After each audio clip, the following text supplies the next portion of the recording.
name is Jessica Carter, and for 30 days, I lived inside America's most haunted house, the one you've seen in headlines, documentaries, and Netflix shows. The house with a name that chills your blood, 657 Boulevard. The Watcher's House. I thought it was just a creepy urban legend, a story about some weird letters and a paranoid family. But then, I moved in. I saw what the cameras couldn't capture. I heard the whispers in the walls. And now I'm begging you, don't watch this alone. It was a crisp October morning when I first saw the for sale sign. A Victorian-era mansion in Westfield, New Jersey, with ivy crawling up its brick walls and stained glass windows that glittered like dragon eyes. The price?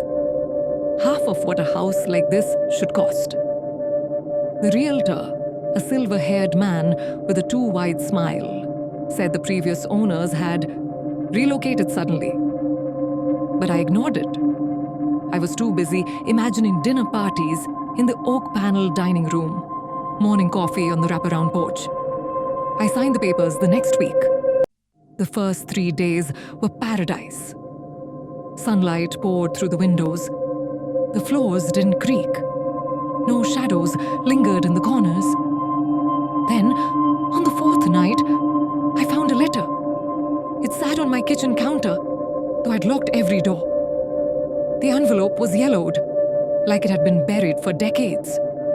My name, Jessica, was scrawled in ink so dark it looked like blood.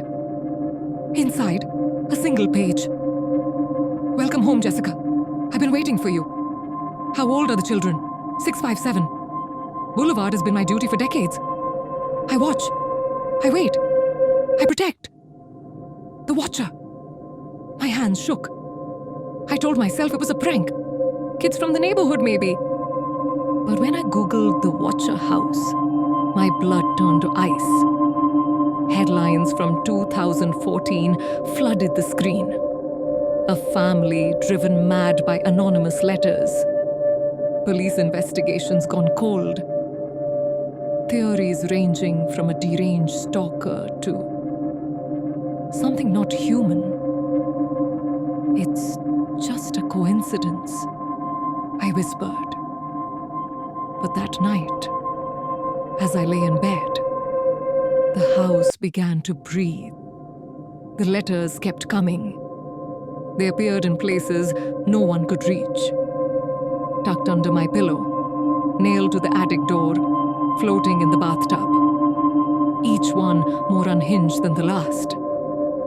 Do you hear the walls screaming at night, Jessica? I do. The basement misses the taste of blood. Shall I feed it yours? I installed cameras, motion sensors, a panic room.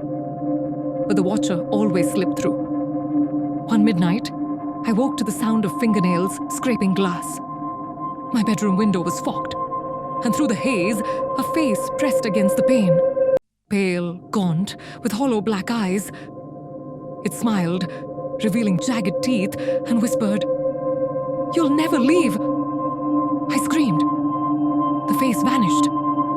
But when I checked the cameras, there was nothing. Just static. By week 2, I stopped sleeping. The Watcher taunted me. Lights flickered, doors slammed. A child's laughter echoed from empty rooms. Then came the footsteps, heavy, slow, pacing the hallway outside my bedroom. One night, I snapped. I threw open the door, baseball bat in hand, and charged into the hall. It was empty, but the air smelled like rot. And on the wall, words glistened in fresh red paint. Run! I called the police. They found nothing. No fingerprints. No broken locks. Just me. Trembling. As the officer said, "Ma'am, maybe you should see a therapist." But I knew what I saw. The worst night began with a power outage. I huddled in the kitchen, flashlight in hand, when a noise growled from the basement.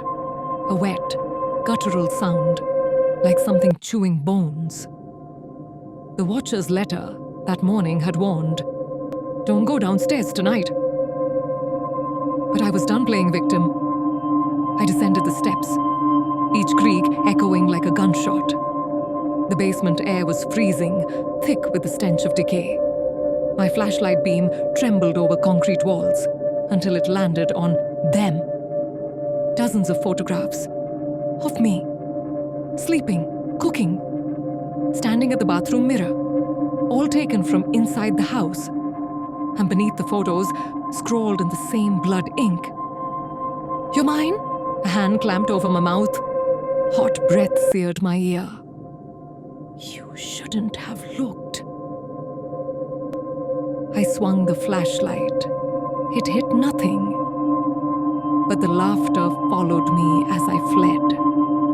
A rasping, inhuman cackle that still haunts my dreams. I packed my bags at dawn, but the watcher wasn't done. My car wouldn't start. The doors jammed, my phone died, and on every window, words bled through the glass. "Stay, stay, stay." I smashed a bathroom window, climbed out, and ran. I didn't look back, not even when the sirens wailed behind me. Not even when the news vans swarmed my motel. But here's the truth. I haven't told anyone. He followed me. Now, I'm living in a rented cabin, 200 miles from Westfield. The windows are barred. The doors are triple locked. But last night, I heard it again. The scrape of fingernails on glass. When I turned to the voice, I saw it clearly, and laughing this time. A shadow in the corner of the room. Tall, thin, a face like melted wax. And in his hand, a new letter addressed to you. Who's next? Don't search for 657 Boulevard. Don't say its name aloud.